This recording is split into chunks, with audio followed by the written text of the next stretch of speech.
தினேஷ் கலைச்செல்வன் இயக்கத்தில் விமல், சிருஷ்டி நடிப்பில் வெளியான மகாசேனா படம் எப்படி இருக்கிறது என்பதை காண்போம்.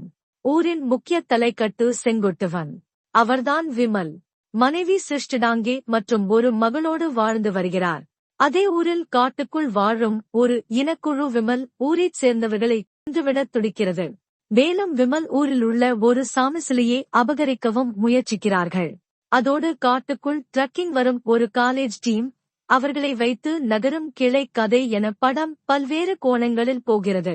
ஒரு வழியாக விமல் முன்னெடுப்பில் நடைபெறவிருக்கும் குரங்கணி திருவிழாவில் சாமி சிலையை திருட பாரஸ்ட் ஆபிசரான ஜான் விஜய் ஒரு பிளான் போடுகிறார். அந்த பிளானுக்கு பின்னால் மெயின் வில்லன் கபீர் துஹான் சிங் இருக்கிறார். அவர்களின் பிளான் சக்சஸ் ஆச்சா என்பதும் இரண்டு இனக்குழுவிற்கான சண்டை எப்படி முடிந்தது என்பதும் தான் படத்தின் கதை. கதாநாயகன் விமல் முன்பாதியில் சிறப்பு தோற்றத்தில் வரும் நடிகர் போலவே வந்து போகிறார்.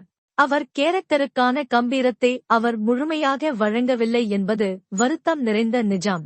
சிருஷ்டிடாங்கே கிராமத்து பெண் கேரக்டரில் சரியாக பொருந்தாவிட்டாலும் ஓரளவு கொடுத்த வேலையை செய்துள்ளார். மஹிமா குப்தா மிரட்டலாக நடிக்க முயற்சித்துள்ளார். ஜான் விஜய், யோகி பாபு ஆகியோர் சின்னதாக அட்டனன்ஸ் போடுகிறார்கள். ஒளிப்பதிவாளர் மனாஸ் பாபு டியா காடு சார்ந்த லொக்கேஷன்கள் என்பதால் நல்ல ஷாட்களை எடுத்துள்ளார்.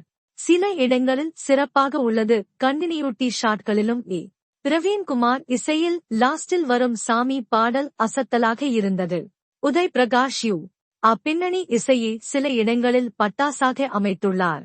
சில இடங்களில் எடிட்டர் நாகூரான் தேவையற்ற சில காட்சிகளை வெட்டியிருக்கலாம். நிறைய நல்ல மொமெண்ட்ஸ்களையாவது படத்தில் அமைத்திருக்கலாம். அப்படி அமைத்திருந்தால் கூட மகாசேனா கம்பீர் நடை போட்டிருக்கும்.